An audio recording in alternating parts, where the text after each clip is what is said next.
surprisingly close to Canada.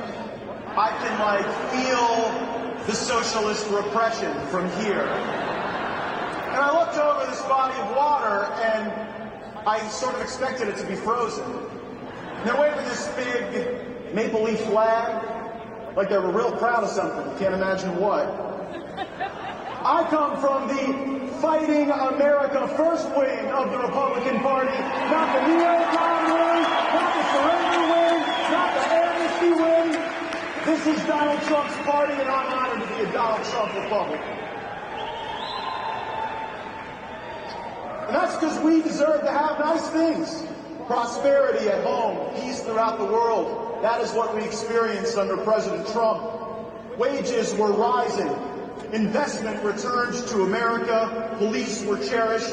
Our military restored. We spent our time dreaming about the possible and making good things happen in our lives. Growing families, buying homes, retiring with fat 401ks. Sure, there was a mean tweet now and again. I kind of like those too. Sometimes we really do forget about all of the accomplishments of the Trump administration, the Tax Cuts and Jobs Act, securing the border, right to try for the ill, veteran choice. President Trump rewrote NAFTA for the American worker and put us in a position of energy dominance.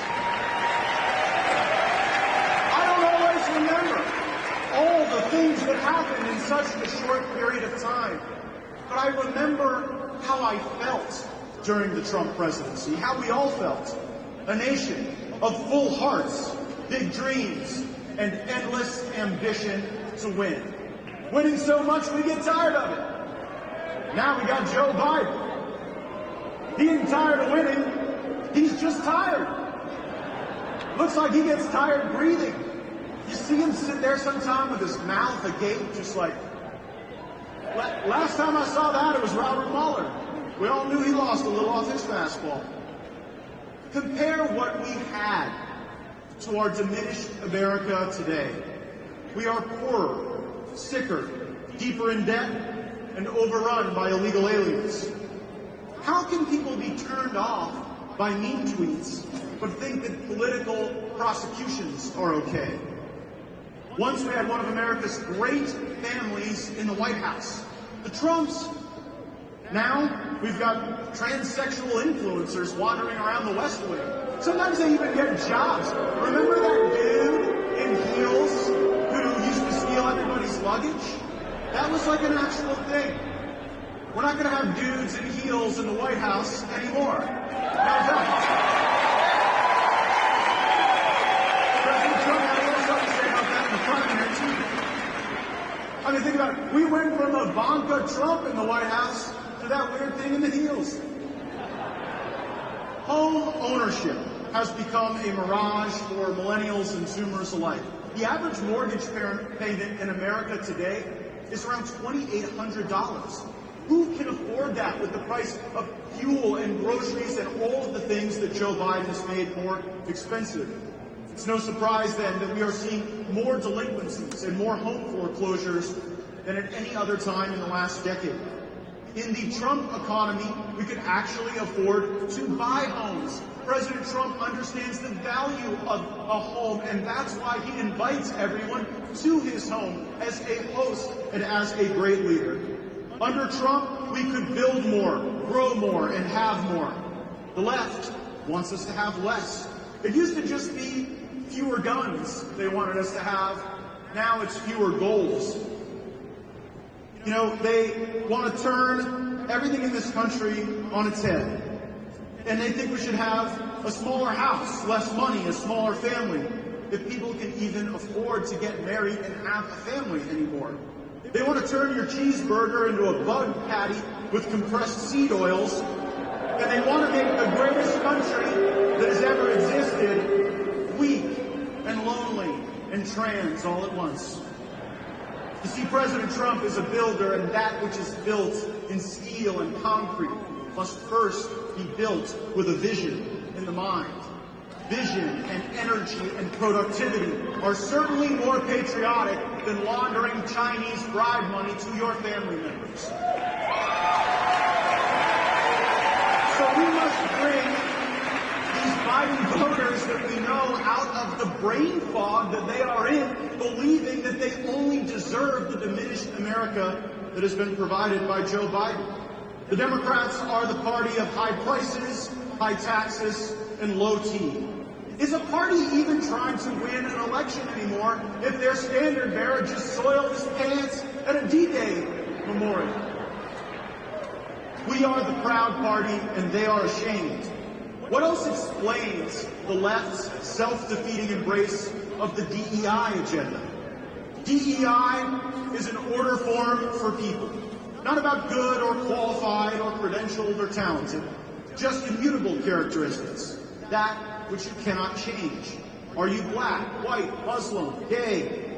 I don't care if it's politically correct or not. I will never come off the proposition that I learned from reading Martin Luther King Jr. in school. We will judge people not by the color of their skin, but by the content of their character.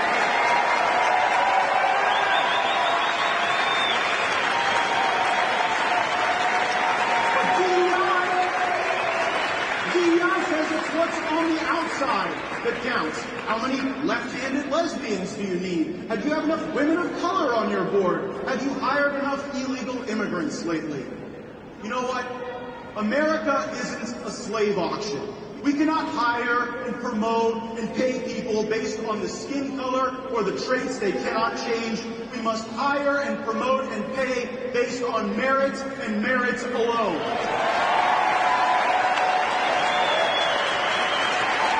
Those who push DEI are no different than a fentanyl dealer because they are both selling a poison into our communities, disguised as pain relief. Everything will be okay if we just use this, not realizing the damage it does to our social fabric. DEI has no role in our society. We must drive it out of corporate boardrooms, out of our military, and we ought to drive anybody out of Congress who believes in this racist garbage.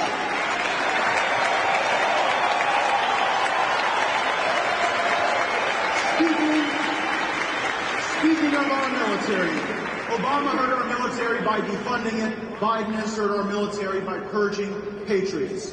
President Trump used our military to deter aggression and keep America safe. I mean, when President Trump was in office, even the dictators were on their best behavior. Trump killed Soleimani.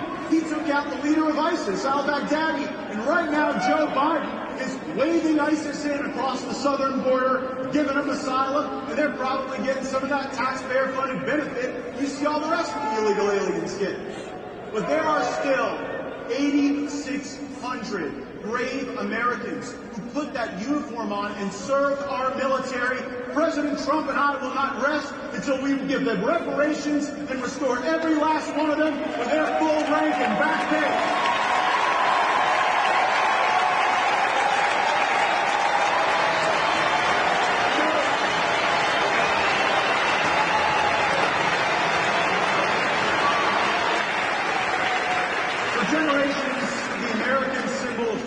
Been the car, and Joe Biden wants to destroy that too.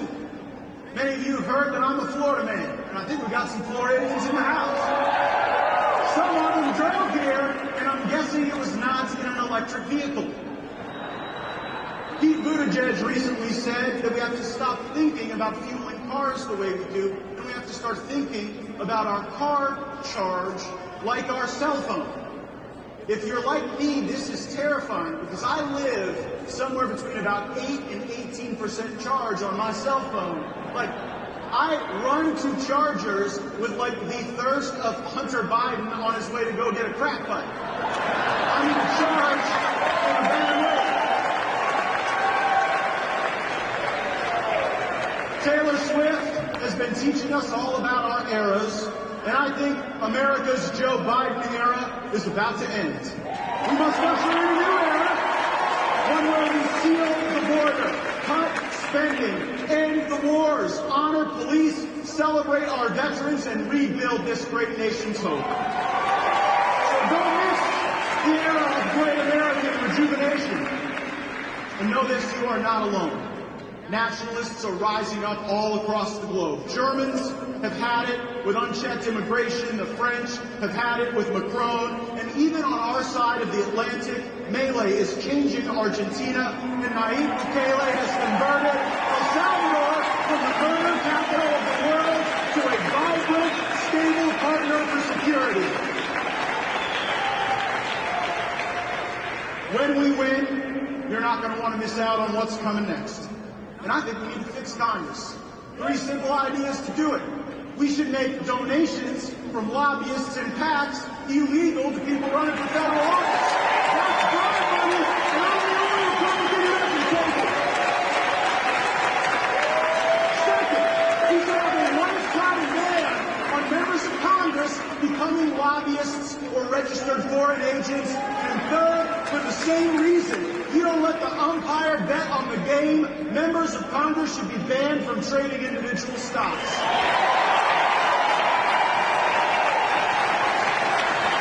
You see, it's not enough just for us to win. They have to lose. Wokeism has to lose. Their racism and DEI have to lose. Their lobbyists and special interest bundlers need to lose, and the corporate interests who have hurt our nation must indeed lose. I was recently campaigning for President Trump out in New Hampshire, and I met this barista. She ran up to me when I came in to the coffee shop, and she said, "Congressman, my boyfriend is going to be so upset that he wasn't working today and did not get the chance to meet you." She said, "Can we get a picture?" I said, "Okay, we can get a picture, but you got to promise me that you're going to get out there and vote for President Trump." So, "Oh yeah, I'll do that." And I said, "If you send this to your boyfriend, you got to promise me that he's going to get out and vote for President Trump." And she looked me dead in the eye and said, "Congressman, I am so for President Trump, I'm not just going to get my boyfriend to vote for him, I'm going to get all my ex-boyfriends to vote for him." So go into this election, chasing every ballot. We got to chase them down, folks, like we have done in Florida. We have chased the ballots. We have turned out the energy. If there is somebody holding a ballot that's a Republican, we should make sure they are never lonely. We're going to call them. We're going to text them. I'll bring a stamp to their door if we have to, because there is so much at stake in this election. This is our country. This is it. There is no one coming to save us. It is you and me in this fight. So come fight with me. Fight with Turning Point. Let's save this nation. We let go.